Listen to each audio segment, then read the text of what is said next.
அனைவருக்கும் வணக்கம். அஸ்ஸலாமு அலைக்கும். ஆய்புவான். உங்களுக்கு தெரியும், கடந்த சுமார் 2 வாரங்களுக்கு முன்னர் நாங்கள் இந்த நாட்டின் வரலாற்றில் அண்மை காலத்தில் ஏற்பட்ட மிகவும் மோசமானதோர் இயற்கை பேரவலத்திற்கு நாங்கள் முகம் கொடுக்க வேண்டிய நிலைமை ஏற்பட்டிருந்தது. தித்வா சூறாவளியும் அதனை பின்தொடர்ந்த வெள்ளம், மண் சரிவு போன்ற விடயங்களுக்கு நாங்கள் முகம் கொடுக்க வேண்டிய துர்ப்பாக்கிய நிலைமை ஏற்பட்டிருந்தது.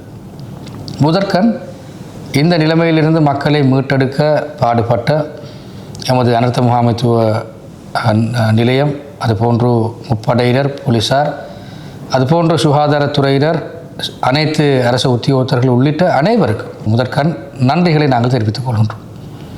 அதுபோன்று இந்த இக்கட்டான சூழ்நிலையில் எமது நாட்டையும் இந்த நாட்டு மக்களையும் காப்பாற்றுவதற்காகவும் இந்த மக்களது வாழ்க்கையினை மீள ஒரு சாதாரண நிலைமைக்கு கொண்டு செல்வதற்காகவும் நம்முடன் சேர்ந்து உறுதுணையாக இருக்கின்ற அனைத்து அரசாங்கங்களுக்கும், அனைத்து அரச சார்பற்ற நிறுவனங்களுக்கும், அதுபோன்று இந்த வேளையில் நம்முடன் கைகோர்த்திருக்கின்ற பல்வேறு தரப்பட்ட சர்வதேச நிறுவனங்களுக்கும் நாங்கள் நன்றிகளை கூறிக்கொள்ள நாங்கள் கடமைப்படுகின்றோம்.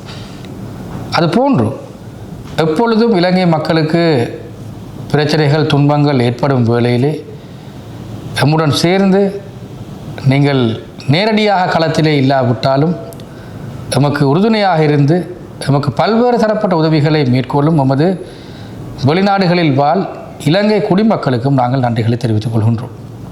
காரணம், உங்களது இந்த விலை மதிப்பற்ற இந்த உதவிகள் இந்த வேளையிலே எமது வேலை திட்டங்களை மிகவும் இலகுவாக மக்களிடம் சென்றடைய வைக்கின்றது. கடந்த சில நாட்களுக்கு முன்னர் ஜனாதிபதி அவர்களினால் இந்த மக்களை மீள்குடியேற்றுவது தொடர்பாகவும், பாதிப்புக்கு உள்ளான மக்கள் வாழ்க்கையினை மீள கட்டியெழுப்புவது தொடர்பாகவும், அதுபோன்று இந்த மக்களுக்கு நிவாரணம் வழங்குவது தொடர்பாகவும் பல்வேறு தரப்பட்ட விளக்கங்கள், பல்வேறு தரப்பட்ட வெளியீடுகள் முன்வைக்கப்பட்டிருந்தன.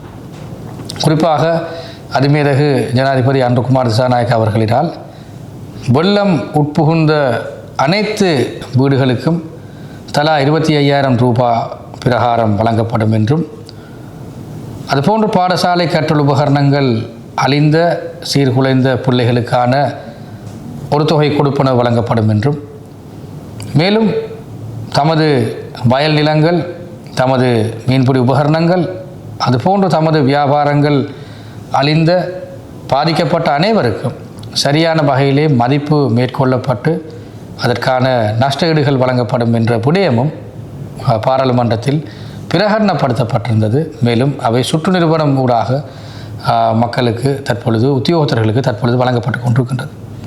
இதன் பிரகாரம் முதற்கட்டமாக பல்லாயிரக்கணக்கானோர் 25,000 ரூபாய் கொடுப்பனவினை பெற்றிருக்கின்றார்கள். அவை மக்கள் மத்தியிலே மீண்டும் ஒரு சுமூகமான நிலைமை ஏற்படுத்தப்பட்டு கொண்டிருக்கின்றது. அது மாத்திரமல்ல, இந்த வேளையிலே நான் ஒரு விடயத்தை நான் கூறியாகவே வேண்டும். எமது மக்கள் மத்தியிலே ஒற்றுமை, சகவாழ்வு, அதுபோன்று மக்கள் மத்தியிலே காணப்படுகின்ற இந்த ஒருவருக்கொருவர் ஒத்துழைத்து வாழும் இந்த நிலைமை என்பது கடந்த சில நாட்களாக மிகவும் உயரிய வகையிலே வெளிப்பட்டிருந்தது.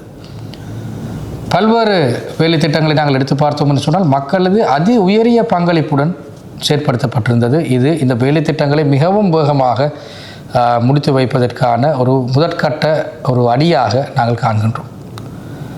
நாங்கள் எதிர்பார்க்கும் ஒரு சிறப்பான ஒரு சமூகமும் இவ்வாறே அமைய வேண்டும் என்கின்ற அந்த எதிர்பார்ப்பு நமக்கு இருக்கின்றது. இந்த வேளையிலே வெளிநாடுகளில் வாழ் அனைத்து இலங்கை மக்களுக்கும் நாங்கள் ஒரு வேண்டுகோளை விடுக்கின்றோம். நீங்கள் வழங்குகின்ற பொருளாதார நிதியாக இருக்கலாம், நீங்கள் வழங்குகின்ற பௌதீக உதவிகளாக இருக்கலாம், இந்த அனைத்து விடயங்களையும் எமது தூதுவராலயம், எமது உயர்ஸ்தானிகராலயம், அது போன்ற கான்சுல் ஜெனரல் காரியாலயங்களூடாக நீங்கள் வழங்க முடியும். இது தொடர்பான அனைத்து விதமான தகவல்களும், இது தொடர்பான அனைத்து விதமான அறிவுறுத்தல்களும் அவர்களுக்கு வழங்கப்பட்டிருக்கின்றன. ஆகவே நீங்கள் தயவு செய்து இந்த காரியாலயங்களை தொடர்பு கொண்டு அவர்கள் ஊடாக நீங்கள் வழங்கக்கூடிய அனைத்து விடயங்களையும் வழங்க முடியும். அதுபோன்று நாங்கள் கடந்த சில நாட்களாக நாங்கள் இலங்கை மத்திய வங்கியினால் அங்கீகரிக்கப்பட்ட ஒரு சில வங்கி கணக்குகளை நாங்கள் பிரகடனப்படுத்தி இருக்கின்றோம். இந்த வங்கி கணக்குகள் ஊடாகவும் நீங்கள் வழங்கக்கூடிய அந்த உதவிகளை நீங்கள் முன்வந்து வழங்க முடியும். அழகான வாழ்க்கை வளமான நாடு என்ற துணிப்பொருளில் இந்த நாட்டை நாங்கள் மிகவும் விரைவாக நாங்கள் கட்டி எழுப்பி கொண்டு வந்த அந்த வேளையிலே இந்த அனர்த்தம் மூலமாக நமக்கு ஒரு பின்னடைவு ஏற்பட்டிருக்கலாம்.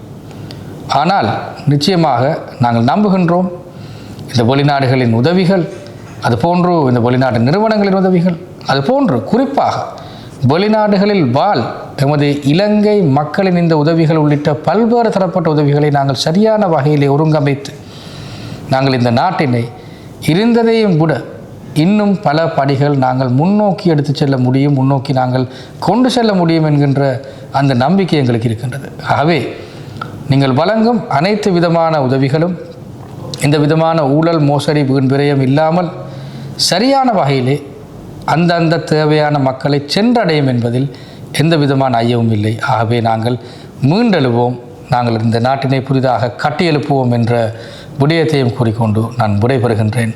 நன்றி, வணக்கம், அஸ்ஸலாமு அலைக்கும்.